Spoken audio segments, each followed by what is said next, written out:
బంగాళాఖాతంలో ఏర్పడిన అల్పపీడనం ప్రభావంతో గుంటూరు జిల్లా వ్యాప్తంగా భారీ వర్షాలు కురిశాయి. అయితే 24 గంటల పాటు నాన్ స్టాప్ గా వర్షాలు కురవడంతో జిల్లా మొత్తం కూడా పూర్తిగా జలమైపోయినటువంటి పరిస్థితి ఉంది. ఎక్కడికక్కడ వాగులు వంకలు పొంగిపోవడంతో రాకపోకలకు తీవ్ర అంతరాయం కలిగింది. అలాగనే చాలా ప్రాంతాల్లో కూడా పంటలన్నీ నీట మునిగిపోయాయి. జనజీవనం పూర్తిగా అస్తవ్యస్తమైనటువంటి పరిస్థితి ఉంది. నాన్ స్టాప్ గా కురుస్తున్నటువంటి వర్షాలతో లోతట్టు ప్రాంతాలన్నీ కూడా పూర్తిగా నీట మునిగిపోయాయి. అసలు జనం రోడ్ల మీదకి రావాలంటే ఇళ్లలో నుంచి బయటికి రాలేని పరిస్థితి అయితే ఏర్పడింది. చాలా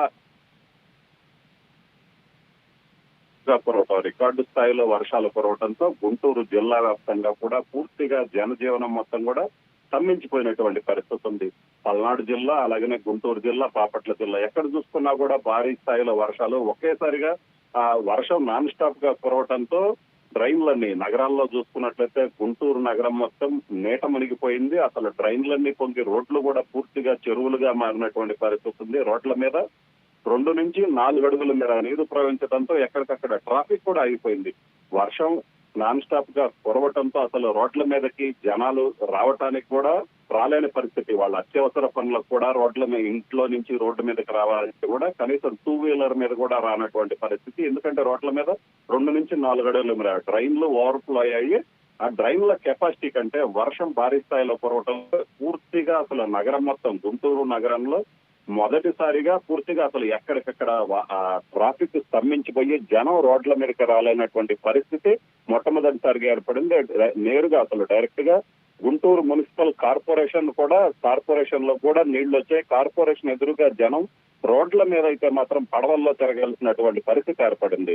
చాలా చోట్ల కూడా వాహనాలన్నీ కూడా రోడ్ల మీద నిలిచిపోయి, అలాగనే గుంటూరు శివారు కాలనీలో అయితే మరింత దారుణంగా లోతట్టు ప్రాంతాల్లో ఉన్నటువంటి శివారు కాలనీలో ఇళ్లలోకి నీరు చేరడంతో జనం ఒకవైపు వర్షం, ఇళ్లలోకి నీళ్లు చేరడంతో చాలా తీవ్ర ఇబ్బందులు పడ్డారు. మరోవైపు గుంటూరులో ఉన్నటువంటి పీకల వాగు, అలాగనే గడ్డిపాడు వాగు పొంగి ప్రవహించడంతో చుట్టుపక్కల ఏదైతే గ్రామాలతో కనెక్టివిటీ కూడా గుంటూరులోకి రాలేనటువంటి పరిస్థితి ఉంది. ప్రధానంగా చూసుకున్నట్లయితే కాజా టోల్ ప్లాజా వద్ద చూసుకున్నట్లయితే మరింత దారుణంగా అసలు కాజా టోల్ ప్లాజా ఒక చెరువును తలపించింది. కాజా టోల్ ప్లాజాలోనే అక్కడ ఉన్నటువంటి సిబ్బంది క్యాబిన్స్ లోకి కూడా నీళ్లు వచ్చినటువంటి పరిస్థితి. కాజా టోల్ ప్లాజా వద్ద సుమారు 3 అడుగుల మేర నీరు ప్రవహించడంతో వాహనాలకు సంబంధించి రాకపోకలకు కూడా తీవ్ర ఇబ్బందిగా మారింది.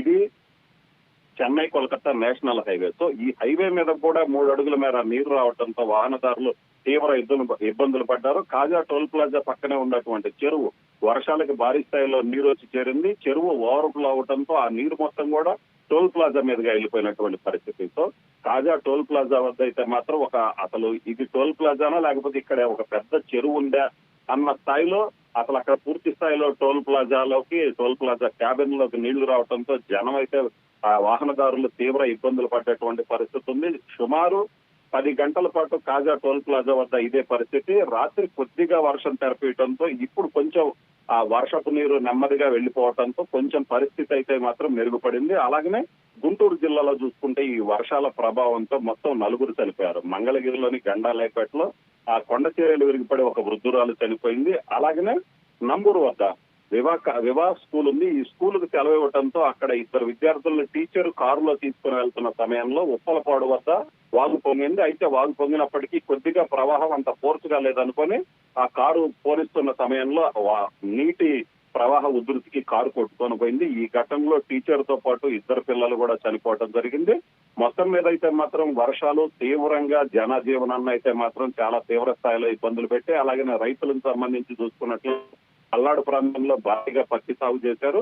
వర్షాలకి వాగులు వంకలు పొంగి ప్రవహించడంతో పెదకూరపాడు నియోజకవర్గంలో వాగులు, అలాగనే సత్తెనపల్లి నియోజకవర్గంలో వాగులు పొంగి ప్రవహించడంతో పూర్తిగా రాకపోకలన్నీ లేచిపోయాయి.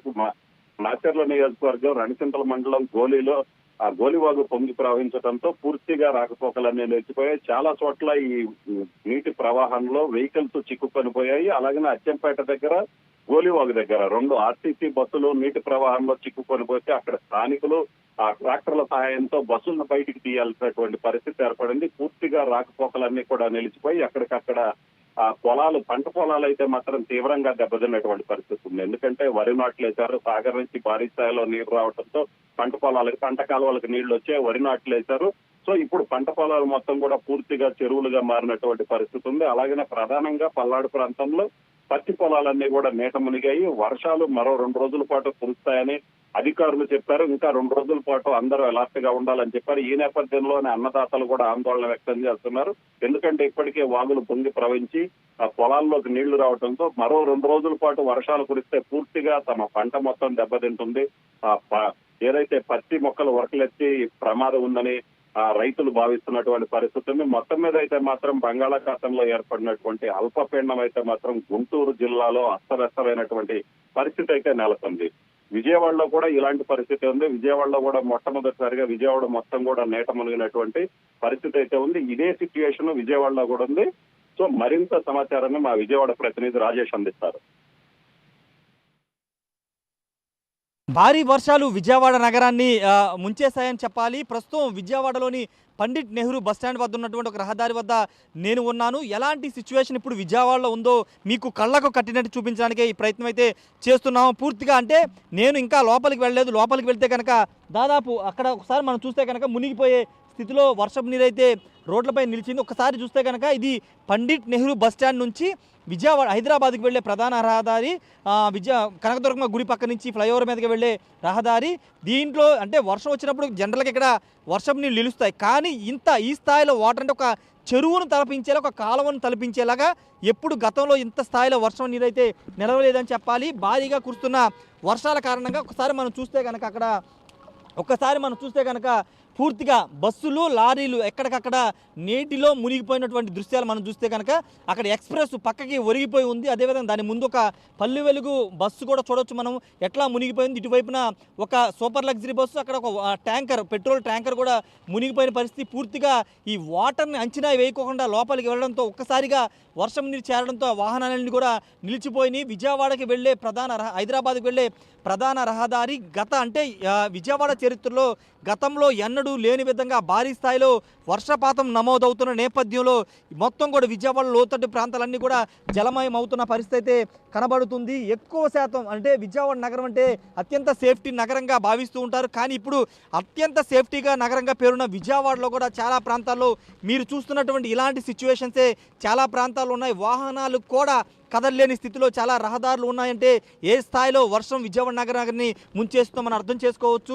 ఎడతెరిపి లేకుండా అంటే జనరల్గా భారీ వర్షం కురుస్తుంది తర్వాత ఆగిపోతుంది. కానీ ఎడతెరిపి లేని వర్షం కురుస్తున్న నేపథ్యంలో పూర్తిగా వాటర్ అంతా కూడా నిలిచిపోయిన పరిస్థితి అయితే మనకు కనబడుతుంది. పూర్తిగా విజయవాడ నగరం అంతా కూడా జలమయంలో చిక్కుందని చెప్పాలి. విజయవాడతో పాటు ఉమ్మడి కృష్ణా జిల్లా వ్యాప్తంగా ఇదే సిచ్యువేషన్ అయితే మనకి కనబడుతుంది. వాగులు, వంకలు, డ్రైనేజీలు అన్నీ కూడా పొంగి పొర్లుతూ ఉన్న పరిస్థితి. ప్రస్తుతం ఒక్కసారి సిచ్యువేషన్ ఇస్తే కనుక నేను అంటే కొంచెం దూరం మాత్రమే రాగలిగాను. ఎందుకంటే ఇంకా ముందుకు వెళ్తే కనుక దాదాపు నేను నిలబడిన ఇక్కడ వరకు అంటే నా తల భాగం వరకు కూడా వాటర్ వచ్చేసే